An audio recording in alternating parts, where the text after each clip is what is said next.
there are so many different topics, right? So we're going to be jumping around a bit. You obviously have been in the space of holistic cancer care for quite some time now, so I'm really excited to get some own personal questions answered and hopefully some questions from listeners as well. But just to kick it off, Nathan, I'm curious, what is your background? Like, how did you find yourself in the holistic cancer coaching space? Yeah, I mean it's a bit of a long story, but the short version is, I was really lost as a teenager and very sick. Fell into a lot of addiction, homelessness, nearly dead by 17, 18 years old. I Wow. had a beautiful family take me in, my best friend's parents, and they were really spiritual people, and they ate healthy. They were vegetarian, and I was about 17. I just soaked that up. I loved being with them and asking questions and having spiritual and philosophical conversations. And my best friend came back from what was like a military boot camp. It was called Youth Challenge, and we kind of got into a lot of the same patterns and problems that sent him there. After he got back, and he said, "I'm moving to San Diego. I got to get away from here." And I'm like, "You answered my prayers. Let's go."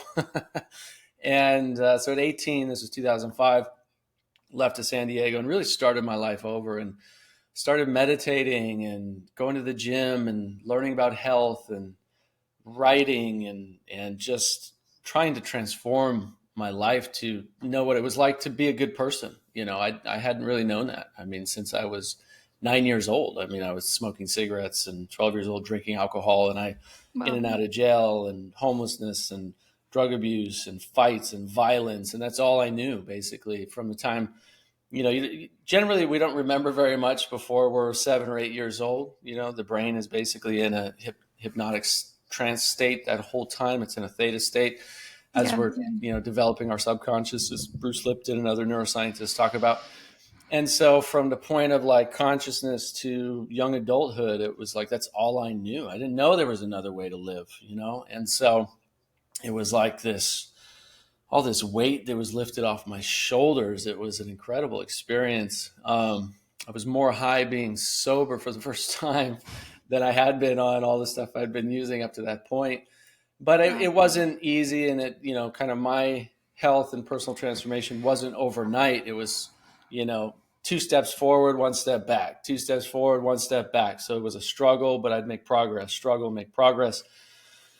Along the way, through meditation and through finding some great teachers and mentors in my life, and really getting, serious about health. And then I was being asked to teach and speak, and I was speaking in front of groups and started finding a new passion in my life. And then my grandpa was diagnosed with cancer. And when I went to visit him in Arizona, and I just saw how much pain and suffering he was going through. I mean, you were talking with me a minute ago about your mom, and I'm sure you've seen, devastation of treatment that cancer patients go through when they do chemotherapy and radiation. It just Yeah.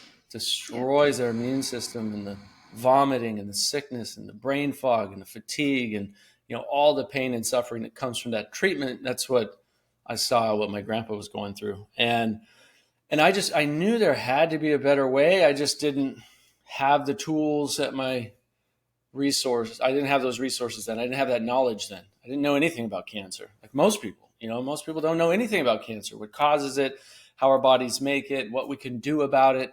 We're just not educated at. And in fact, most oncologists don't even know actually anything about cancer. They don't know any true understanding of what causes cancer and how to get rid of it. They're trained in pharmacology and surgery, radiation, chemotherapy.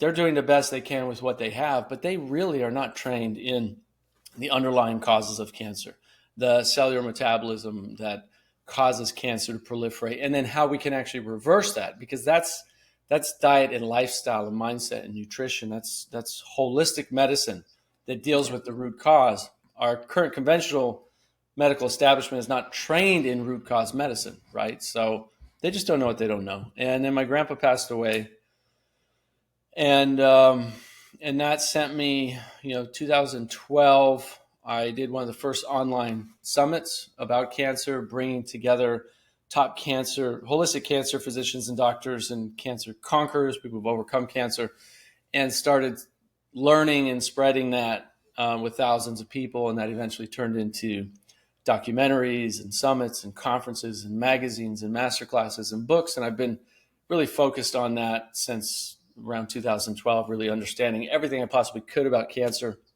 the causes of it, how do we reverse it, how do we heal it, how do we prevent it, using a holistic approach. And if there is good things in our current medical model, what can we use? What are the low toxic, low side effects, but highly effective conventional methods to help support?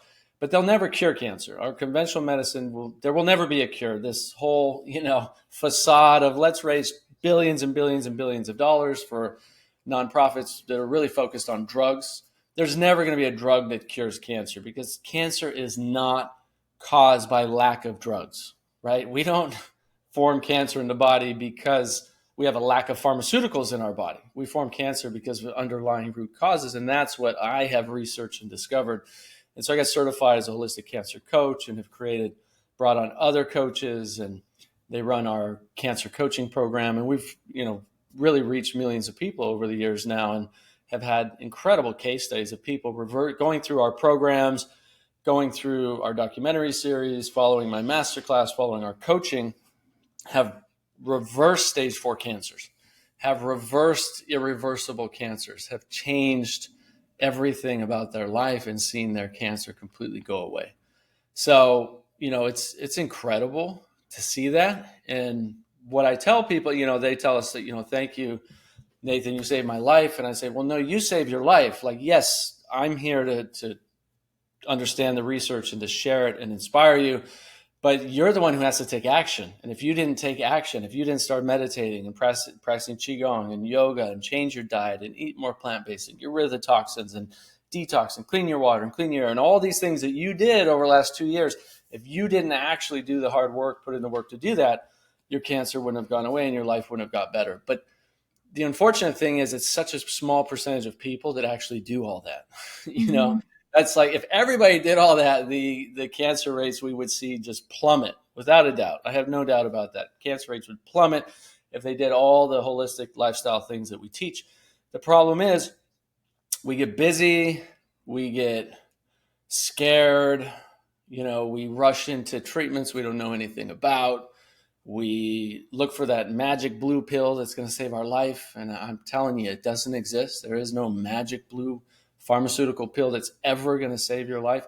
Yes, there are some highly targeted drugs that may be beneficial. Yes, there are some highly targeted supplements that may be beneficial. And yes, we recommend those. But they're not the magic bullet. There's no, the magic bullet is God, in my opinion. We see miraculous things when we bring God into our lives. But even then, we still have to take action, even in all the scriptures, whether it's from, Jesus in the Bible to the Vedas in India. They all teach us we still have to take care of our body. We still have to be healthy and live simply and live a more natural life, closer to nature. And if we do that, then our bodies will be healthy. But I was reading something in the book Raja Yoga by Swami Vivekananda recently, and one of the things he said in there that was so simple and so powerful is, we often look at health as the goal, health as the end point, right? Like trying to be healthy. Mm-hmm. But he says health should not be the end. Health should be the means to an end.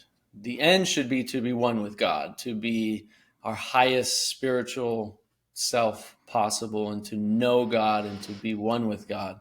And so health is a means to that end. Having a healthy body is our vehicle to help us experience that divinity, that higher purpose in ourselves, that higher connection to God. But very often we get attached to the health, me included, to the physical health. And, it's all about being healthy and strong and vital and, yes, and the diet and nutrition, this and this. But then you're still not happy. You're still not fulfilled in your life. Even you're healthy and strong and vital, but it's like you're unhappy about everything else, right? Because we haven't yet realized that there's something even greater beyond physical health. And when we, in my life, as I've noticed over the years, like keep chipping away at detaching from, my attachment to my body, detaching from my expectations of this physical world, and Mm-hmm. not removing ourselves completely from it, right? But getting to a place of detachment, non-expectation, getting to a place of care, but without expectation of the ends of the body. And so that's a challenging place to get to, but I think it's also very liberating. And I've seen it with cancer patients that we work with, but when they finally fully accept, okay, I've got this cancer, it's spread throughout my body, it's metastasized in my bones, I could be dead in 3 months, but I'm going to let it go. I'm going to give it to God. I'm going to just do what I can, right? I'm going to stop stressing about it. I'm going to stop being attached to it. I'm going to stop expecting my body to be a certain way. And I'm going to focus on what I can do. I'm going to focus on regulating my nervous system, on deep breathing practices, on Mm-hmm. meditation, on eating healthy, on doing all these things. And then 6 months goes by and they're still alive. 8 months goes by, a year, 2 years go by, they're still alive. The cancer hasn't progressed. It maybe hasn't reversed, but it hasn't gotten any worse. But their quality of life has improved significantly because now they're happier, right? And I've gone through many of those experiences in my own life, and going through many challenges and failures and mistakes and physical problems and injuries and kinds of things. So it's like the more that we can get to that state, the happier we're going to be. And I think we all agree that happiness, joy, peace in our lives, and the avoidance of suffering, the avoidance of pain, these are things that we all can agree that are important to us. No matter what your religion, your belief is, your whatever, it's like we all want to be happy and none of us want to suffer. Even someone who says they're a masochist, I don't think they really want to suffer, because when you do feel good, when you do have peace, when you're happy, it's our biological imperative. We feel great. Our brains literally release neurochemicals that make us feel good. We're wired to be happy and peaceful. And so it's these things that whether it's cancer or it's anything else in our life, that if we practice more and more, then we can experience more of that happiness and peace in our lives. Yeah, all very true. Wow, so many things came to mind as you were talking. I think the first is that you and I share similar backgrounds in the sense of we're kind of self-taught, when it comes to holistic and integrative cancer care. So you're going to laugh. I actually went to a school for business and I majored in economics and finance, completely unrelated to health. But during my undergraduate years, I was in this honors program where we could essentially write a thesis on any topic under the sun. So what did I choose, Nathan? I chose integrative oncology. And I wrote about 100-page thesis on exactly that. I explored a whole chapter just dedicated to pharmaceuticals and just how it's one of the most corrupt sectors in our healthcare system. And it just really, really opened my eyes and made me question a lot of things. Yeah. And I mean, quite honestly, I think my interest in integrative oncology first started when my mom was diagnosed with stage 2, as I mentioned to you back in '08. But I was 13. I didn't really know much. And it wasn't really until her recurrence in 2018 where I kind of questioned everything that she did. She was on an aromatase inhibitor, tamoxifen, for about 9 years. That was supposed to be the quote unquote, gold standard to prevent recurrence. And her cancer ended up spreading, right? So then I paused and I said, okay, what was her lifestyle like over the past 9 years? And then that's when I got into the importance of sleep, regulating your nervous system, your diet, right? All things that should be relayed to a cancer patient in their oncologist office that are sadly not. It is a bit encouraging, though, to see that there are some more oncologists who are kind of incorporating more nutrition guidance with their patients, but there's still a long way to go on that front. But yeah, and with regards to resources, Nathan, I'm really curious what some of the first resources you kind of leveraged were, because I at the time had Chris Work. I was a big fan of the Moss reports. I got a subscription and I basically spent hours upon hours just reading through all of the wonderful literature and research there. But I mean, as you're very well aware, there are very limited clinical trials on alternative therapies. We've seen, mistletoe pass the recent Johns Hopkins phase 1 clinical trial that Evolise and Believe Big have been spearheading, which has been wonderful. But for folks who are looking for reputable sources, right, to really explore like what alternative treatments might be good for me, what sources would you recommend them going to? Yeah, there's a few things that are important to talk about in that regard. Number one is that there truly is a clamp down on natural medicine, and there has been, for a long time, meaning that there's a lot of financial interests at play that do not want natural medicine accessible and in the mainstream. It's not a conspiracy. It's just the way it is. We don't have to get into history and all of that and the Flexner report and all the things around that. Like, none of that really matters. I think most people realize today, seeing what happened with COVID and seeing what, all these forced vaccinations and all this, and then where they came out and say it's 100% effective. And anybody who looked at the study was like, okay, they're already lying completely. And then you see, and then, oh, it's 95%. Oh, it's 90%. Oh, it's 80. Oh, it's 70. Oh, it's 60%, right? Month after month after month. They kept changing their tune because there's no way it would have been 100% effective anyway. And they didn't tell us about the people who died from heart complications, right? It was like 2x people died from other complications to save one life from COVID. Those are the things that, like, when people start to wake up to that, they go, okay, yes, there is, a lot of money at play here that prevent natural medicine from getting into the mainstream. Number one is because herbs can't be patented, right? So you can't make trillions of dollars on an herb. You can't patent it, which is great. We don't want them to be patented.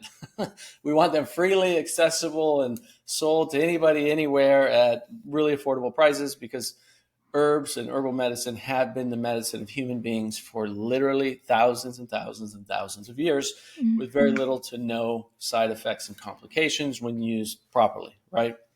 And they're very effective. They're very effective. They are what I would say God's medicine. They're nature's medicine. And so they will not get as much, double-blind, placebo-controlled trials, because those cost millions of dollars to publish those scientific studies on a single herb that you cannot make billions of dollars from. So where's the incentive? There's no incentive to spend the millions and millions of dollars on those trials because you can't make any money from it. So, and our government doesn't invest in things that they can't make money from either. Our government and the WHO and the CDC, they all, in those organizational bodies, they all make money from the patents of the pharmaceuticals. That's where a lot of their funding comes from. The FDA gets half of its funding from the pharmaceutical companies, and they're supposed to regulate the pharmaceutical companies. So at the end of the day, it's like those studies, we can't depend on those studies. That's what I'm saying. If you're going to wait until there's double-blind, placebo-controlled trials that prove the efficacy of every single natural medicine out there, you'll never benefit from the natural medicine that thousands and thousands and thousands of people benefit from every single day.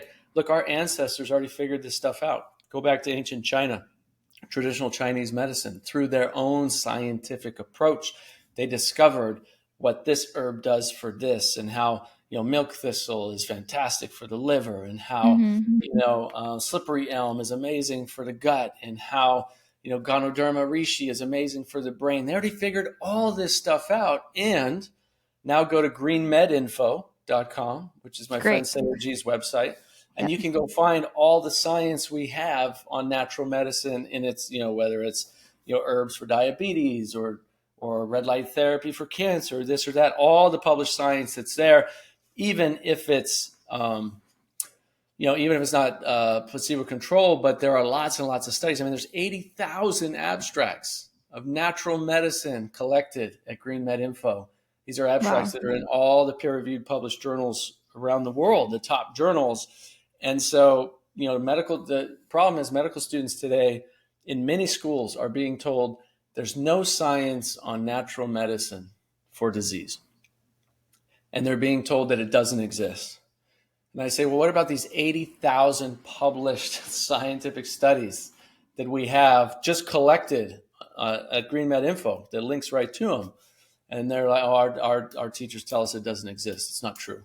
It's like, okay, if you believe so, it's like, Hey, do you see the lake in front of you? No, my teacher told me it's not true, so I don't see it. Okay, you're clearly not using your own eyes and your own reasoning. So there is a lot of science on natural medicine, but also, and there are some double-blind, placebo-controlled trials, but there's a lot of animal studies, and there's a lot of mouse studies, and there's a lot of cell studies. There's a lot of in vitro studies, and like I'm on the board of directors for the Beljanski Foundation, and we do scientific research into natural cures for cancer. We have dozens of studies published on our website.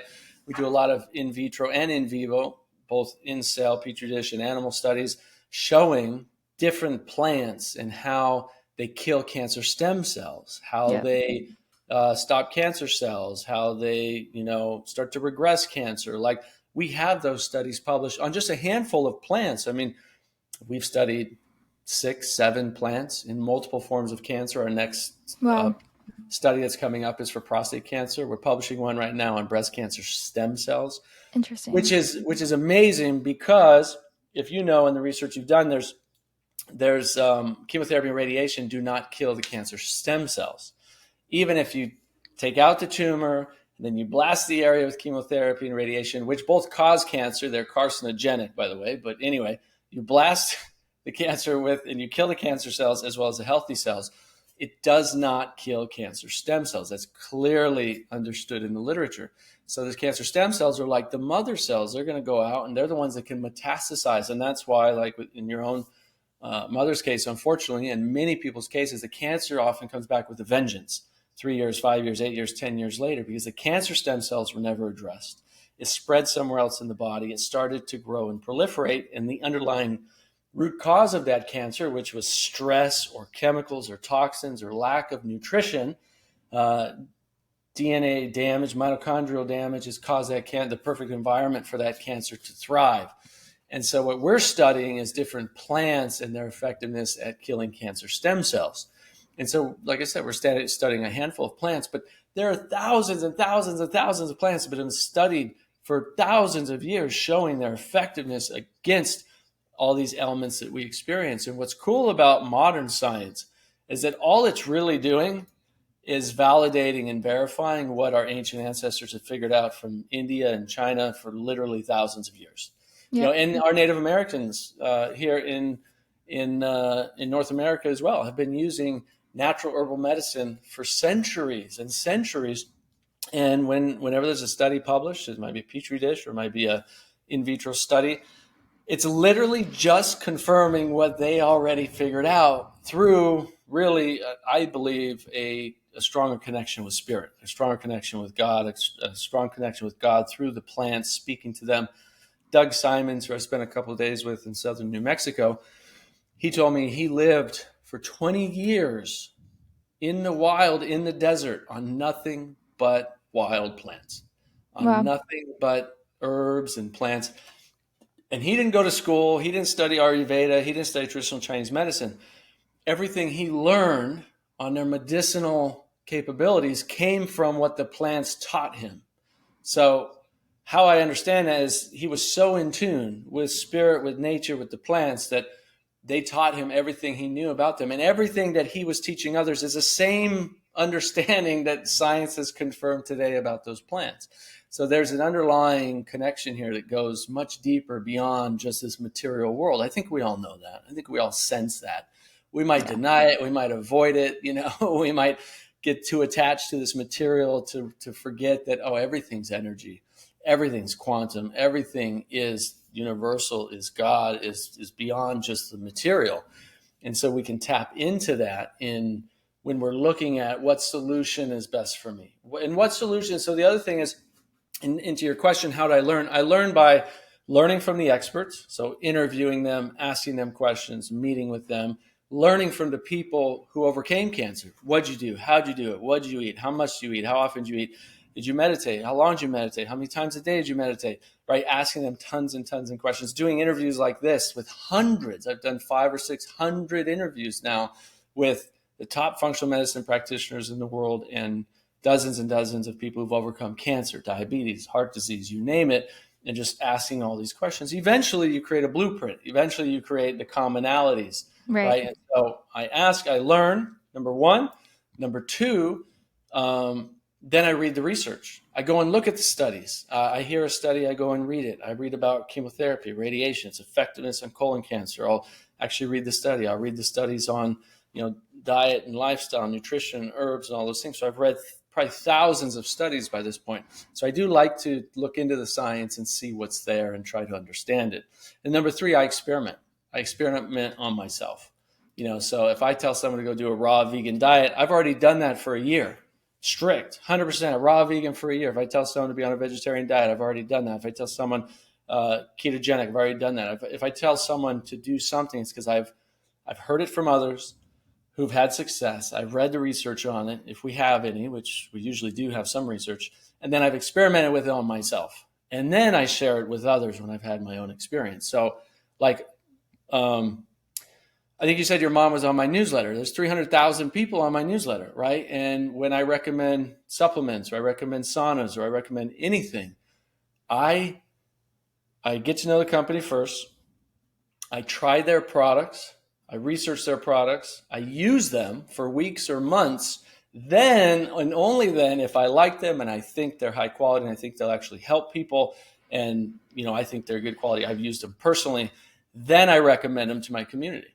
Right? A lot of people, they have a following or whatever, and some company reaches out and goes, hey, we want you to promote this product. We'll give you some money. And they're like, great, money, good. They don't look at the ingredients label. They don't, like these companies I'll tell you, these companies reach out to me every single day because they know I have a very large following. They want me to promote their stuff every single day. I turn down 90% of them. And every one of them, they never send you their ingredients label. On their website that they want you to promote, the ingredients label isn't even there. I'm like, send me your product, send me your ingredients label, send me information about your company. I'll look into all that. If I like that, then I'll actually try your product. If I don't like that, I'll let you know so I won't waste your time. Right? I want to know what's in the products. I want to know what's it made of. I want to know, the effects of it and the quality of it before I even put it in my own body, let alone if I'm not going to put it in my own body, I'm not going to recommend it to somebody else. Yeah. And so I think that's, I'm going through Yogananda's lessons right now. And that's the essence of what Yogananda teaches and what all great teachers teach is, yes, study. Yes, learn. But the only way that we truly know something is by experiencing it. You have to experience it, right? I could tell you, hey, drink a glass of lemon water in the morning with a little bit of salt in there to kind of kickstart your digestive system. And you can look at the lemon, you can look at the water, you can look at the salt, you know what I'm talking about. And you could go, yeah, that's a great idea. You know what? That should give me benefit. That should be a great way to start my morning. And you could go tell other people to do that. But you'll never get the benefit of it yourself or the experience of it yourself until you actually do it. And you do it for a period of time, not a day or two. I'm talking months, years of experiencing something. You can usually, though, experience something for a couple of weeks, 2, 3, 4 weeks, and start to go like, am I heading the right direction with this or the wrong direction with this? You can usually start to 4 or 5 weeks, 6 weeks, like anybody who's ever started exercise for the first time or after a long time, right? The first 3 or 4 weeks really suck. It's like, it's hard, it's challenging, you're sore, you're tired, you don't want to do it. But about that third week, end of second week, beginning of third week, fourth week, fifth week, it's like, oh man, you're really looking forward to it. Oh, it gives you more energy now. You feel better. You've got more oxygen going. You're less sore. It's like, oh, I can't wait to get to the gym now or go for a run or ride my bike or go swimming. But it's like getting past that first 3 or 4 weeks of challenge to recognize that, the adaptation, that, this thing is actually really, really good for me. I should do this very often. Yeah, no, that's very, very true. And in fact, that's something I try to live by as well. To the point about integrity when it comes to products and supplements, I think that's incredibly important, right? Especially with a large audience. So kudos to you for ensuring that you're vetting the proper brands, that you promote. But going back to herbal remedies, Nathan, so I did a bit of research in this area, again, back in 2018, 2019. I'm sure you're familiar with SCACT. Oh, yeah. Contains a very high amount of sheep sorrel, I think, and burdock root. So again, that's one whole avenue. But beyond herbal remedies in your research, what other actual alternative or complementary therapies have you found to be most effective based on your conversations with the over 600, cancer survivors and experts in the space, coupled with your own research, because there are so many, right? Like my mom, like she's tried high dose IVC, there's off label drugs, hyperbaric oxygen, like all these nutritional changes. I had Dr. Nasha on the show not too long ago, and we spoke about, you have to approach it as a metabolic disease, which I think also has truth. So it's just like for someone who's so overwhelmed, who doesn't have years under their belt, where do they start? And again, to my initial question, like what are the three most, I would say, effective alternative therapies that you've seen and heard over your past 20 years in the space? Yeah, I used to always start with diet, and diet's important, and we could talk about that. But over the years, as I have learned from the cancer conquerors, the stage 4, conquerors, not just survivors. Remember, cancer survivor means that if you live with cancer past 5 years. Yeah. And so that bar is set really, really low because modern medicine doesn't really treat the root cause of cancer. So they say, treatment was a success. You're a cancer survivor, even if your quality of life went down, even if your immune system's destroyed. Now you got autoimmune disease. Now you got chronic joint pain, right? But you live 5 years, you're a cancer survivor. I think that should be changed to if your cancer is completely gone. But that's why I use the word cancer conqueror, someone who is fully cancer free, no evidence of disease, NED. And, they've taught me so much. They've taught me so much about what they've done. And I'll tell you what, the number one thing that has come up again and again in every conversation I've ever had, and especially I paid attention when I was talking to people who their recurrence, right? They had a second or third recurrence and they did this one thing more intently. They put more time in it, more energy into it, and they gave the credit to this one thing more than everything else was meditation. A lot of people might go, oh, meditation, whatever, and that's not like a nutrition or therapy or scientifically studied or whatever. Number one, no, we have actually hundreds and hundreds of studies on meditation and why it is so effective at improving our health. The number one is that it puts us into a parasympathetic state. And we know that if you're in a sympathetic nervous system state, your body cannot heal itself. It has a very hard time because it's putting all the energy towards your survival mechanisms, right? It's increasing your heart rate. It's increasing blood flow to your extremities. It's, even if we think of fight or flight as like, that life or death situation, but people are in fight or flight or freeze most of the time of their life, most of the time of their day, except when they're sleeping. And even when they sleep, because they watch some terrible shows at night, some murderous shows and reading murderous books and, all this, then they have nightmares and terrible dreams that wake them up and put them in a sympathetic state when they should be healing when you sleep, right? So number one is getting yourself into a parasympathetic state as often as possible, because as Bruce Lipton talks about, a good friend of mine has been in my documentaries. I've known him for years, and he's a just incredible, brilliant human being. When the sympathetic state, or he calls the adrenal state, is kicked on, right? We're in that kind of stress. Just think of any stress in your life. You're having stress. Your adrenal system is kicked on, which means your immune system turns off. It's downregulated. And that's meant to save us in a fight or flight environment, right? You're out in the woods and you see a bear, and it's like you're either going to freeze and try and hide and hope it leaves you alone. That's fight or flight or freeze. Or you're going to try and run, and you probably won't outrun a bear, but if it's hungry enough, or if it's angry enough, or whatever. Not hungry, they don't really like to eat people, but if it feels threatened, but you're going to run, and so you want all that blood and energy going to your extremities, right? You don't want it focusing on your immune system. You want all your energy to give you all the speed possible to get away or to fight, to stand and fight your ground. But people are in that every day, watching the news, driving in traffic, thinking about their bills, worrying about the past, worrying about the future. Every one of those stressful situations, sympathetic, sympathetic, sympathetic, sympathetic. Immune system downregulated. As Dr. Thomas Lodi said it best in my The Integrative Perspective, my cancer documentary, he said, there is a cure for cancer. It's called the immune system. When you have a fully functioning immune system, you don't have to worry about a cancer diagnosis. And our immune systems are not fully functioning. In fact, autoimmune disease, if you grouped them all together, is the number one disease, actually, because there's over 100 autoimmune diseases. And so it's actually kills more people than heart disease. So Wow. yeah, and because they don't group them together, they give them as individual, but they're all from basically the same root cause. And a lot of it is stress. It's a stressed immune system. It's a stressed inflammatory gut.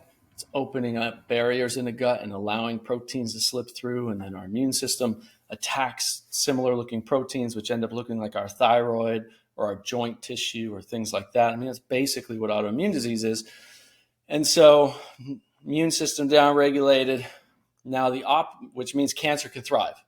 Cancer can thrive because you don't have as many T cells being created. You don't have as many natural killer cells being created. You don't have as many natural anti-inflammatory responses being sent out through the body, or B cells, all these immune cells.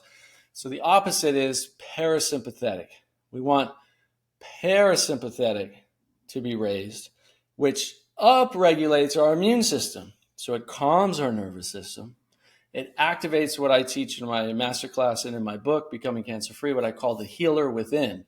It activates the healer within, your innate, automatic, autonomic healing system, God-created system. You don't even have to think about it. All you have to do is get to a calm state, meditative state, a relaxed state, and then the immune system wakes up and does its job. It goes around and it's cleaning up dead cells and cleaning up cancer cells and repairing cells and recycling cells and doing all the stuff it's supposed to do. It does that in sleep.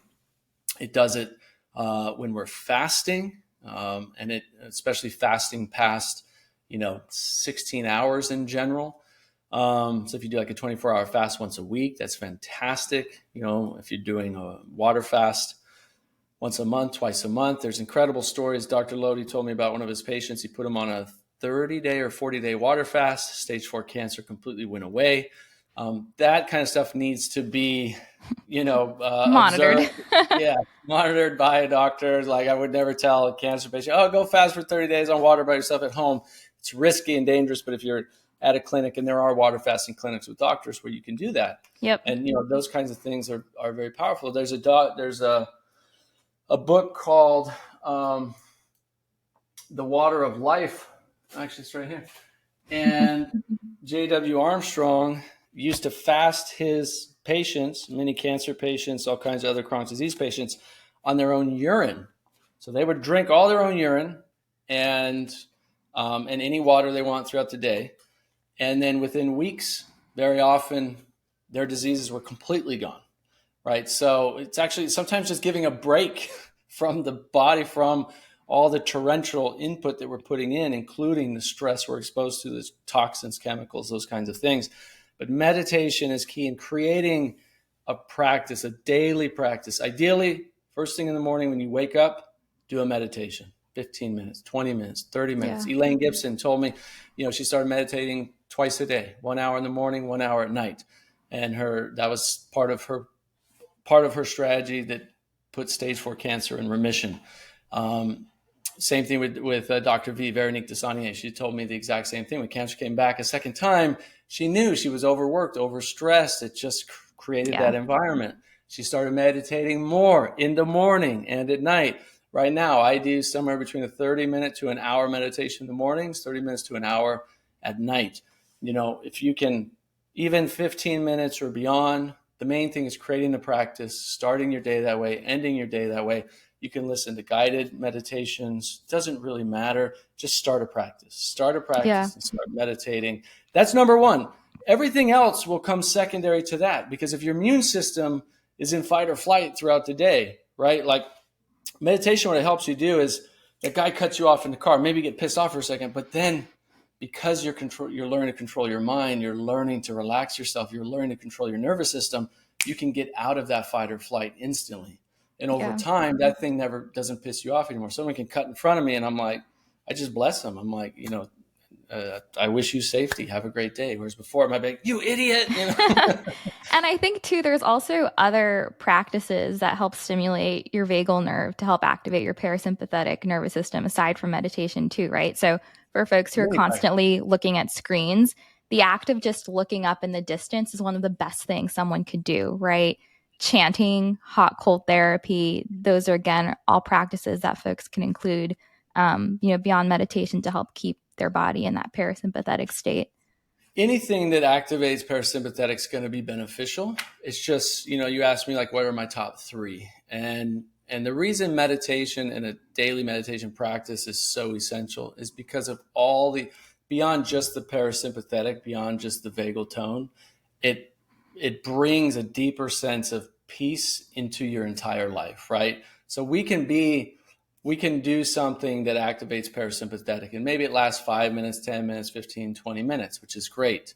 But then what happens the next 8 hours? That's what's most important. And that's what meditation gives us. It gives us the skill set and the ability to self-regulate during those next 8 hours, to not be so triggered, to not be so Yeah.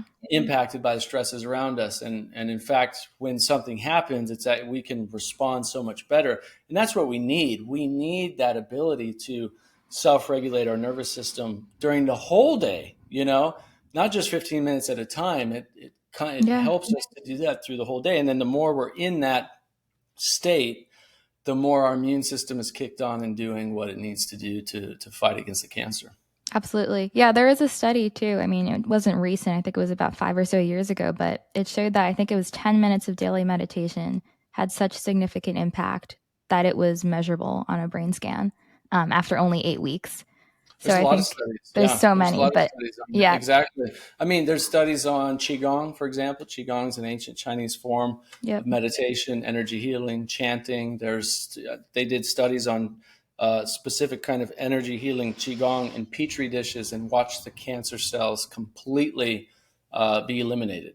Right? Like there's some really interesting studies like that just on whether it's qigong, it's yoga, it's meditation, it's deep breathing, pranayama, all these kinds of things that help to regulate the body so that it can heal itself. And so there's quite a few studies, but again, it's like we could talk about these things all day until we actually until you do do it, them, right? until we Yeah, actually make a practice of it, until yeah, we experience it. That's all it's going to be is talk. And so, you have to practice it, you have to experience it, and then you speak from that experience. Meditation changed my life. It saved my life, so I can speak from that. I know it saved my life. I know it brought me to the place where I am now in my life and the successes that I've had I not been meditating over the years. Absolutely would not be doing the work I'm doing. It awakens greater intuition. So you make better decisions, yeah, when we're stressed and we're afraid and, should I do that next treatment? I don't know. I feel afraid, but I feel like I need to do it. And you sit in meditation, you pray to God, you ask for guidance, you get clear, you get calm. Boom. yeah, No, I'm not doing that. It's not right for me. And I've talked to cancer patients who said that it's not right for me. I need to do something else. And then the next day, someone brings them a book on a specific diet and they follow that and their cancer goes away. Like those are the kinds of incredible yeah. synchronicities and synergies that happen when we get into that space. Yeah. Quick note on that, Nathan, before I hear your other two top therapies. But even with meditation, I think, folks tend to have this image of in their mind, for those who've never attempted it before, of just sitting in silence, which not really is, that doesn't necessarily have to be like the way to meditate. In fact, something I love doing that's become part of my morning routine is just meditating on scripture. So Mm. I'm Christian, and that obviously is a huge role in starting my day off on the right foot. But I like to actually create like a mental image in my head of, being at my favorite place, which is the beach. And I'll just Yeah, envision literally sitting next to Jesus and just having a conversation with him, but he's talking, right? Like my mind is silenced. And to your point, I mean, when you have the space for silence, you can better hear God in terms of direction on what to do. So I love that, and I couldn't agree more. exactly. Well, in the Bible, Jesus talked about seek first the kingdom of God and You'll find me. yeah, all else will be given to you, Yeah. right? Seek first the kingdom of God. And then it goes on in Luke, and where is the kingdom of God? Jesus tells us where the kingdom of God. The kingdom of God is within you. Yeah. So what does that mean? What does that really mean? We look deep into the scripture for guidance on where to find the kingdom of God. And Jesus tells us it's within you. And the only way for us to know that it's within us is to sit in that quiet place, in that peaceful place, in that prayerful place, in that meditative place, in that stillness. Yeah. And there is where we start to get that glimpse of the kingdom. We start to get that glimpse of peace and happiness. In the Vedas, it talks about, how do you know you're starting to experience God? Because anytime you experience that peace, or you start to experience love, or you start to experience even bliss, they talk about it, deeper and deeper you get into your practice, you will start to experience true bliss all throughout your whole mind and body. That is the essence of God. And we know because it starts to show up more and more in our lives the more we practice. Right. So, scripture is incredible because, and I love that you do that in the mornings. That's the best way to start the day, is to meditate, to pray, to reflect, to read scripture. And that gets us into that state, that calm, healing state. Yeah. And so, yes, there's a million ways to meditate. And that's one way, and that's a powerful way. For people who are new to meditation, what I recommend is getting on YouTube and just listening to a 15-minute or 30-minute guided meditation. Yeah. Have You can you find them on whether it's physical healing. You can visualize physical healing. You can Yeah. find them on just peace and serenity. You can find them on God. In the beginning, it's just a matter of getting a practice going, right? Yeah. And the sitting in quiet, part of what the ancient texts teach us is that first we have to get control of the mind and the incessant chattering, right? The chitta is like the mind stuff, and learn to calm that. And as we learn to calm that, then we can start to go deeper into reflecting on God. And they teach us concentration. Concentration in meditation means that you single-pointedly focus your attention on one thing, and that thing should be God or a form of God. And so we connect to God, we focus on God, we put that concentration on God. It could also be, if you have cancer, focus on your healing, right? It's like, I'm bringing in love and light and healing into my body. My body is healed. God, heal my body. Please, God, heal my body. Help me heal this body. I'm healed and strong. It's concentration on one core thing. And then we get into a state of what's called meditation, right? So meditation is then when that single pointed focus of concentration gets so deep that then we start to experience God. We start to experience that expansive connection to God through the entire universe. And anybody who's had that experience, I've had, glimpses of it over the years, is like, it's just this infinite, expansive experience that you have, that we are way more than just this body. We are way more than just this material world, that God truly, as in the Bible says, God is within you. God is within every single one of you. The kingdom of God is within you. And so the more we start to experience that, it's like we feel that love, that peace, that infinite expansiveness.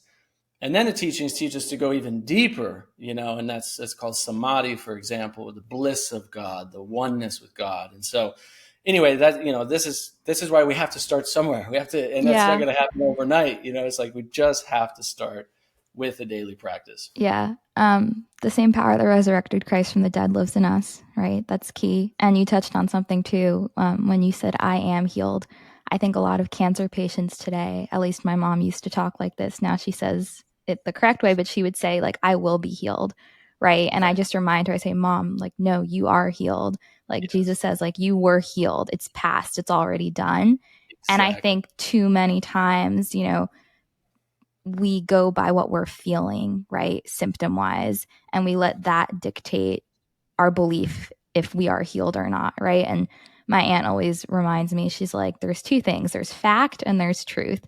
She's like, what a doctor presents to you, what a scan shows you, what blood work shows you, those are facts, right? But they're not truth. The truth is that you were healed.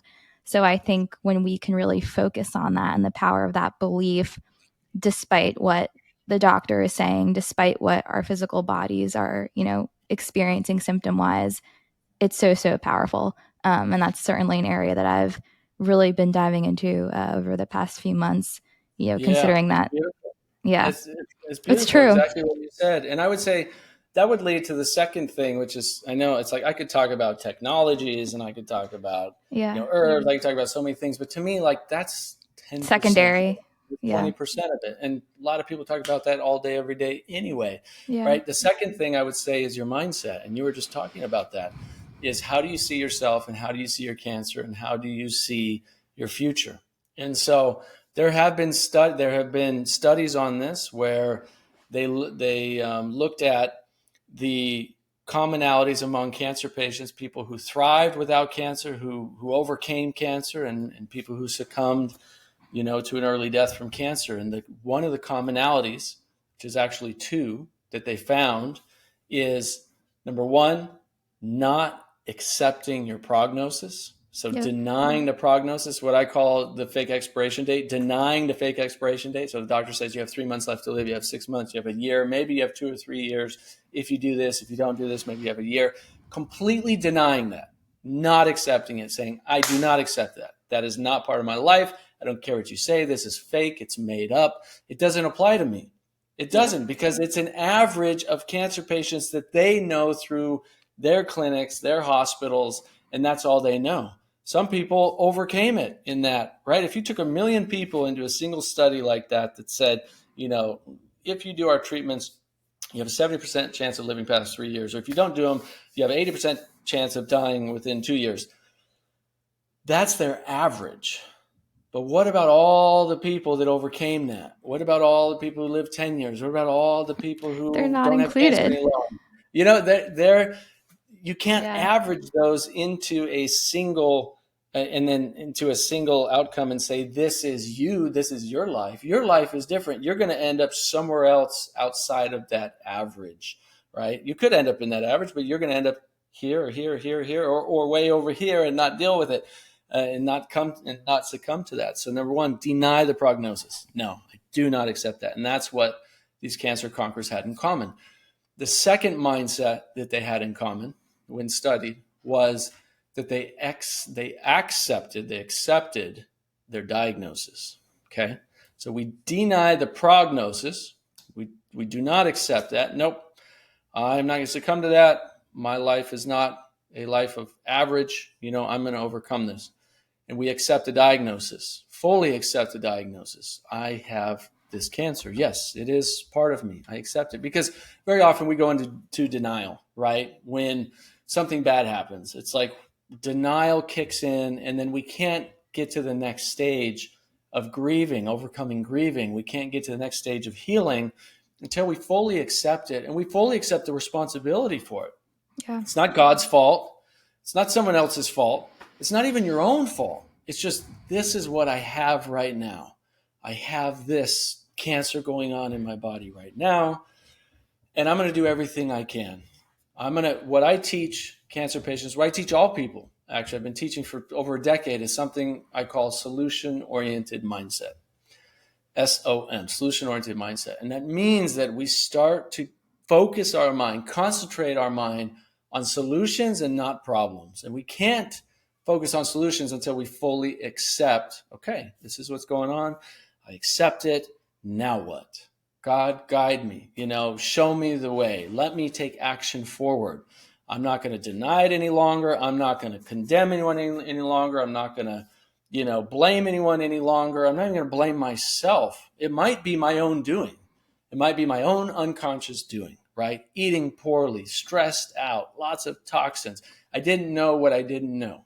Okay, forgive yourself, forgive yourself, forgive the others who you hold resentment towards. But it's another thing Jesus taught us, right? Forgiveness. I mean, even going, as he was being crucified and stoned and, bleeding and on the cross, saying, Father, please forgive them, for they not know what they do. I mean, that level of forgiveness. Think about who's ever done anything wrong to you, or who you hold resentments towards, or your own resentments towards yourself, your own blame. We cannot be free in our lives until we forgive. So we Yeah. forgive ourselves and we forgive others, and so Quick note then, on I was gonna say, yeah. quick note on that, Nathan. I mean, in Kelly Turner's Radical Remission, forgiveness, that Yes. was one of the main themes, right? And things that she's witnessed in cases of radical remission from cancer patients. So I love that you mentioned that. I know Chris Work talks about that a lot, but it's truly so powerful. Yeah, I mean, in my own life, I mean, my mom kicked me out when I was 15. I was living on the streets, and, and I went to her for help. I said, "Hey, I need help. I want to get sober. I want to get out of this life. This is so painful." And she said, "No, I can't do it. I can't do it." And she sent me away. And I just like, it destroyed me. It just destroyed me emotionally. And then I held resentments towards her, and I didn't talk to her for years. And then, then when I moved to California to change my life, and I started getting sober and meditating and reading and starting to, open up kind of a spiritual path. Then I just had this divine guidance. I needed to forgive my mother. I needed to forgive her. And when I did, it was this freedom that happened in my body. I felt it. It was just pure freedom. It was like this huge weight lifted off of me. And Okay. had I not, and then our relationship has since healed and been repaired over the years, and I had to let go of my resentments towards her. And I just talked to her the other night. I just found this out actually, which was really beautiful to hear. And it was around the time, not too long before I actually finally got the invitation from my friend and we moved to San Diego to change our lives. She told me that she had to give me up to God. She said, I was just so, and I was talking with her. I mean, she was so in so much suffering, mental anguish, emotional anguish. Here's her kid, living this way, and she can't do anything about it. And she wants to see him do well, and she feels like it's totally out of her control. And just, I mean, imagine the pain of a mother that she was going through, right? And I just told her, I said, I'm so sorry. She's like, you don't have to be. I'm like, well, no, I do. It's obviously I didn't know what I was doing, but I mean, I'm so sorry I put you through that pain. And she said, I just gave you up to God. I said, I can't do this anymore. I have to just let this go and give you to God. God, please take care of him. And then she said, and then I found out shortly after that you were moving to San Diego. You sent me to San Diego. She goes, God, really? You did? Quick And I answer to told her, prayer. I said that was the answer. That was the answer to your prayer, because that's exactly what I needed to do. That's exactly what I needed to do. And it was the right thing. So thank you. Thank you for giving me up to God to allow that to happen. And so the mindset is so important, focusing on solutions, overcoming that attachment to, whatever we're holding on to and saying, okay, what can I do now? Who do I need to talk to? What doctor do I need to talk to? What herbs and supplements can I take? What do I need to change in my life? Or you know what? I'm hearing about meditation. I should do that. I should commit to it. I should start to it. Reading scripture, prayer. Okay, let's do this every day. Let's start making these changes. And then that takes me into the third thing, right? So meditation every day, and then mindset, solution-oriented mindset in everything that you do. And then number three, I would say, is going to be your diet, diet and lifestyle. And so most people put all their attention on that first. To me, that's 20% of it. I mean, I know people who've healed diseases without changing their diet at all. Now, it's because their mindset was so strong, and their prayer was so strong, and their faith was so strong, and their meditation was so strong, right? They overcame the limitations of the physical body. But even the scriptures teach us, take care of our body, right? Take care of this temple. This body is our temple. So getting the diet right. And that is, number one, foundational, as organic as much as possible. There's so many chemicals sprayed on so much of the conventional food that those chemicals, many of them are endocrine disruptors. They mess up our hormones. They cause inflammation, and some of them even cause cancer.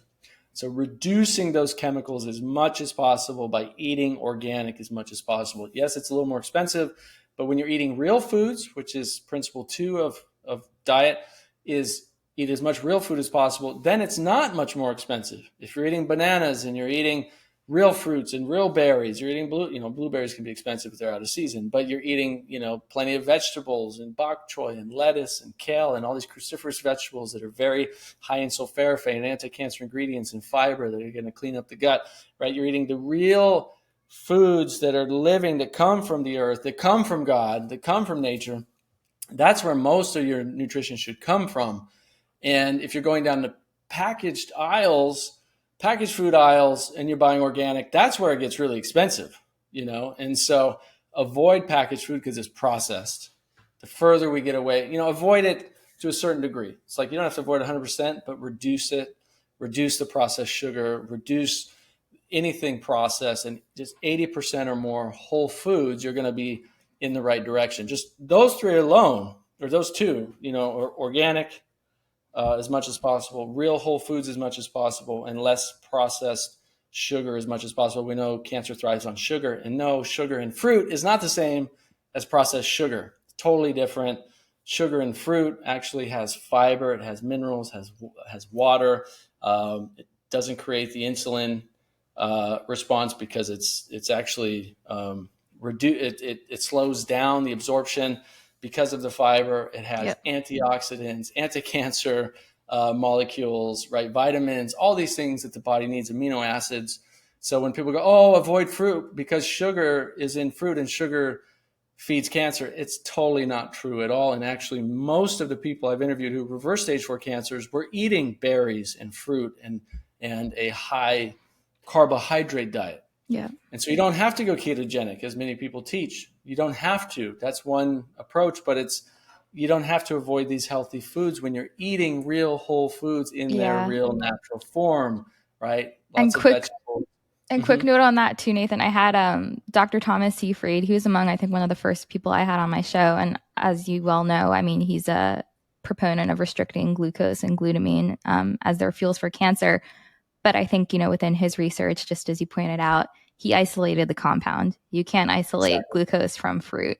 So I think, when we look at contextually, like, what is the application of this? It kind of changes your approach in determining, like, whether to eat the cup of blueberries or not, because we know that blueberries are very rich in antioxidants and which are very high, anti-cancer properties. So yeah, just wanted to point that out. So, and I've interviewed him before as well, and I've looked at his research, and his research is wonderful. So what Professor Seyfried got right, which is what we've known for, since the Nobel Prize in the early 1900s on the mechanism of cancer through metabolic dysfunction, right? Yep. Through mitochondrial dysfunction. That part seems absolutely right. That, dysfunction of mitochondria, that damage to mitochondria is actually what's at the root of cancer proliferation. But what that leads to is that, okay, glucose is feeding cancer.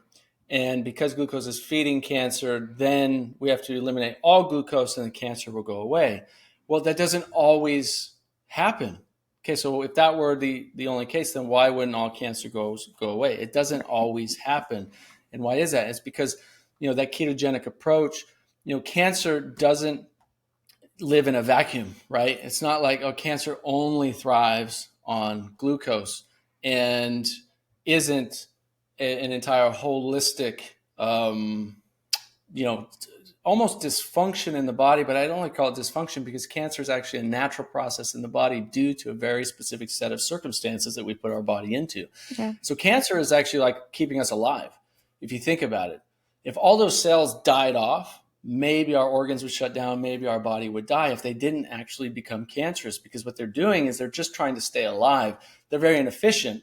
They switch, about 50% of their ATP production, they switch to glucose, aerobic glycolysis. So what they're doing is they're just taking in lots of glucose, but they're only producing a couple of ATP, versus a healthy cell through healthy cellular respiration is basically taking oxygen and it's turning it into ATP, right? And taking from our food and turning it into ATP. And so then we get like 32 ATP, for example, so it's way more efficient.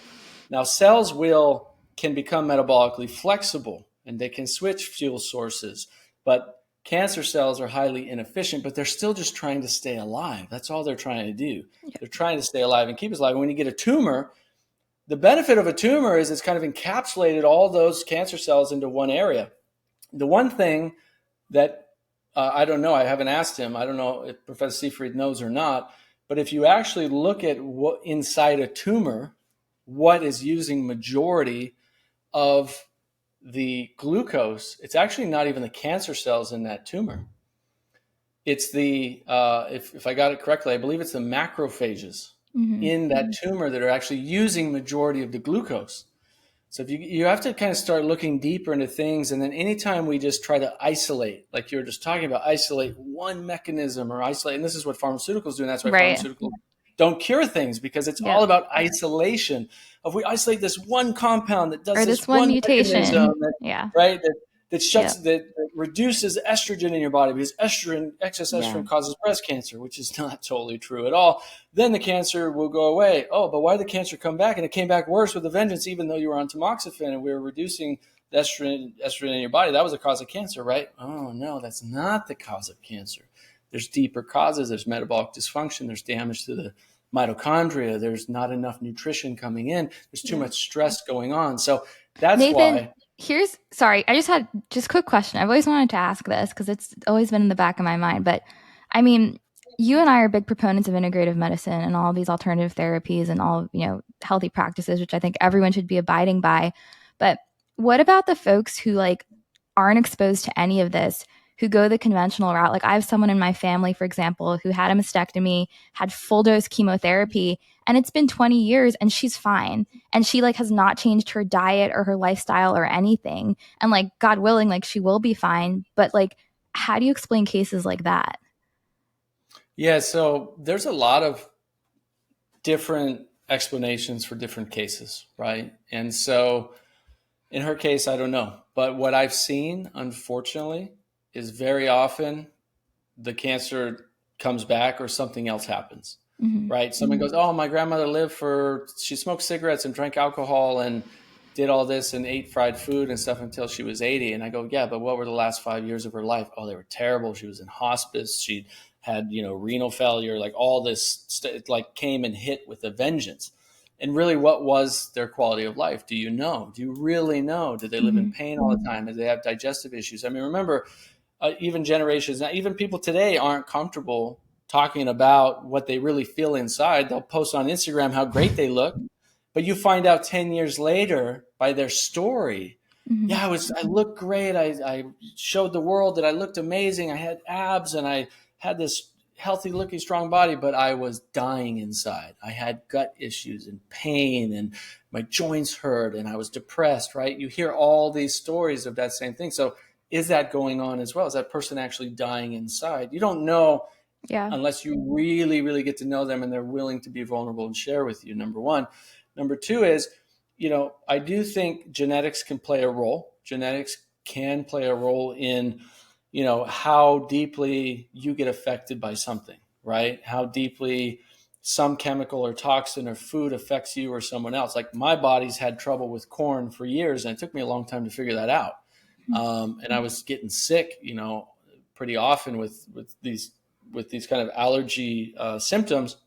It took me a long time to figure out. I was like, oh, when I remove corn from my diet, even organic corn, which I Interesting. love, by the way, then those symptoms don't show up anymore. And so Yeah. it took me a long time to figure that out. Different things affect people differently, and we have resilience. Some of us have more resilience to some things than others.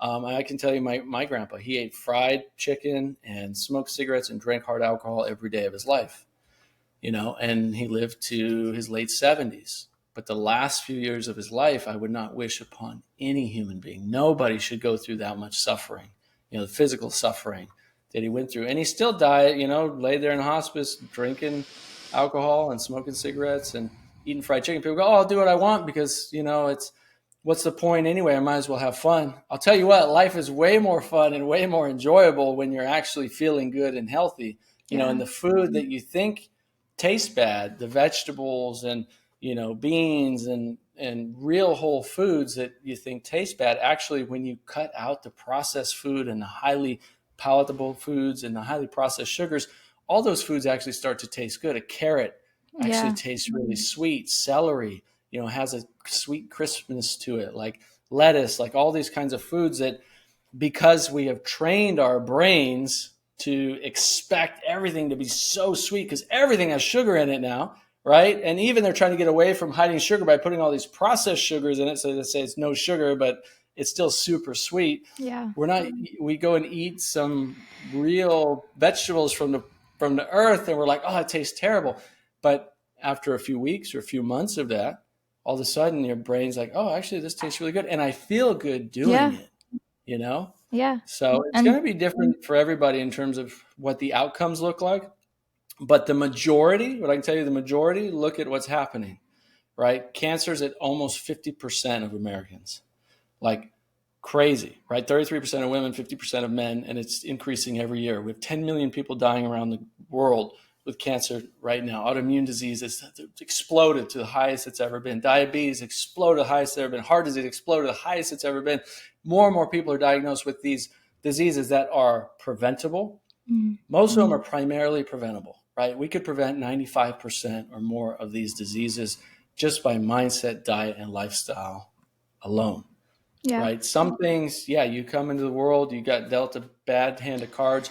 If you believe in karma as the Indians do and the Buddhists do, then that explains basically. It's another explanation to your question, which makes a lot of sense as well.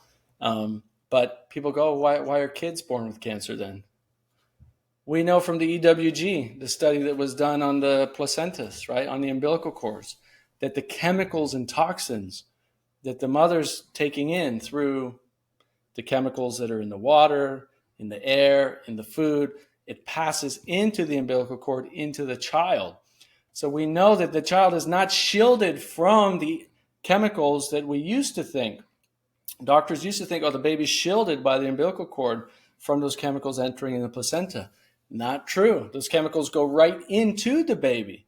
So that's why children are being, at age 3, 5, 7, higher diagnosis of cancer ever before. And then I just go walk around, in Jacksonville, and I see 6, 7-year-old kids that are obese.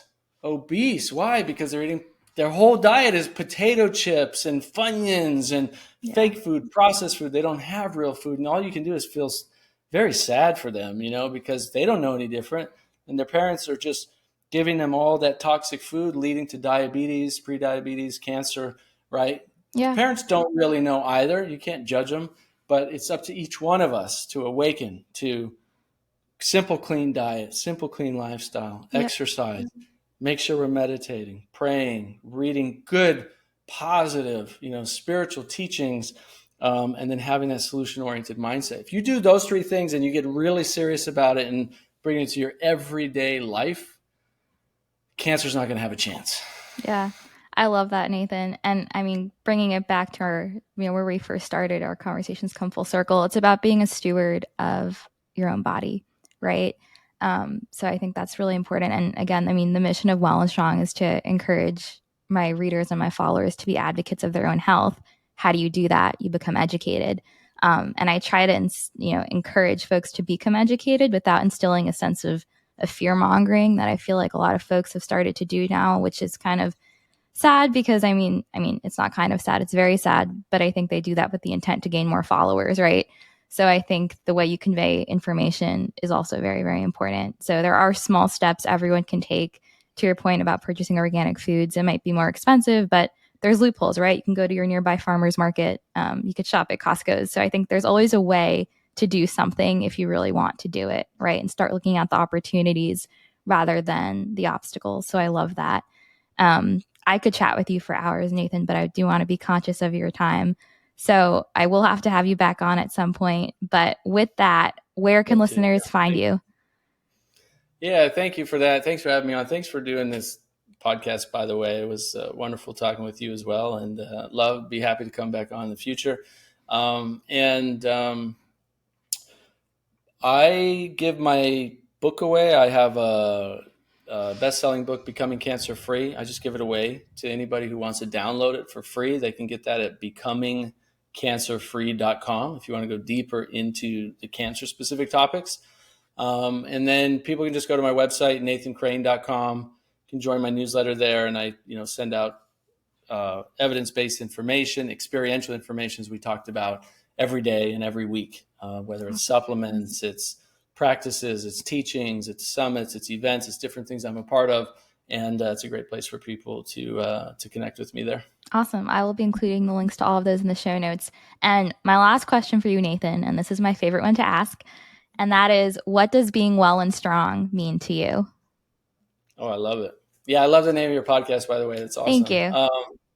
Well and strong. I mean, the first word that comes is enlightened, and I'm definitely not enlightened, but that's a goal striving towards, right? And enlightened meaning a true deep connection and oneness with God, with our highest purpose in life.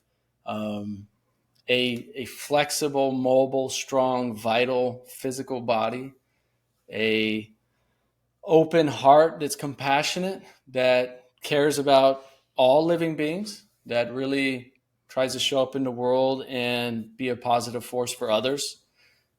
Doing our best, being honest and transparent with ourselves. I'm not perfect. I make mistakes, but I'm trying to get better every single day. And so that's what I think that's a big part of that, is just honesty with ourselves, the constant focus on being our highest possible self of health in mind, body, emotions, and spirit. And to me, that's well and strong. Yeah. I love that. Beautiful. I got to have that as a quote on my site now. I'll quote you, Nathan. Awesome. Thank you. Awesome, Nathan. Well, thank you again for your time. I'm super excited to share this with listeners. And yeah, I hope to have you on again soon. Awesome. Thanks. Appreciate it. Awesome.